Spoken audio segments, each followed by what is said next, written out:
আসসালামু আলাইকুম সুপ্রিয় দর্শক। জুলাই মাসে বেশ কিছু সময়টা আমরা দেখতে পাবো প্রকৃতির অপার সৌন্দর্যের বিষয়। এই যে যেমন দেখুন মেঘ খুব সুন্দরভাবে পাহাড় হয়ে আছে। এখানে সূর্য উঠবে উঠবে নিভে নিভে যাওয়ার একটা ভাব। মেঘ ঘিরে ফেলেছে একদম। এই মাসটাতে আপনি এমন সৌন্দর্য কখনো মিস করবেন না। এবং আবহাওয়াবিদরা এই মাসে বেশ কিছু এমন সৌন্দর্য প্রাকৃতিক আর্ট ক্যালিগ্রাফি আমরা দেখতে পাবো, যেটা আকাশ জুড়ে ছড়িয়ে ছিটিয়ে থাকবে।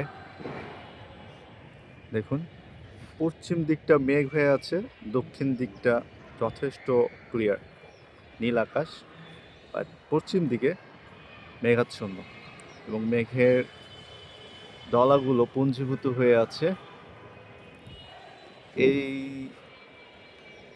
দক্ষিণ দিকের মেঘটা পশ্চিম দিকের সঙ্গে মিক্সড হচ্ছে, আর উত্তর দিকটা বেশ ক্লিয়ার স্বচ্ছতা। আর পূবের দিকে দেখুন, যথেষ্ট সৌন্দর্য এখানে দেখতে পাচ্ছি আমরা। মাশাআল্লাহ।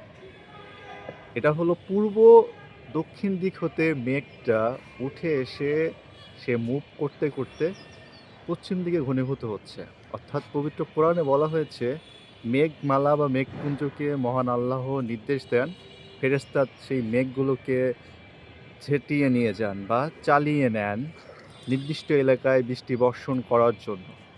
আমরা প্রকৃতির এই বিষয়গুলো খুব সুচারুভাবে অবজার্ভ করলে পরিলক্ষিত হয় যে মহান আল্লাহ কত সুন্দরভাবে না পৃথিবী সৃষ্টি করেছেন তার বান্দার জন্য, এবং আমরা খুব কমই কৃতজ্ঞতা প্রকাশ করি সেই মহান সৃষ্টিকর্তার নিকট। আলহামদুলিল্লাহ, অসাধারণ সৌন্দর্য।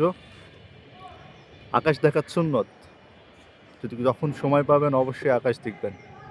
দেখুন আকাশের সৌন্দর্যটা কতটা অপার লীলাভূমি ছড়িয়ে রয়েছে।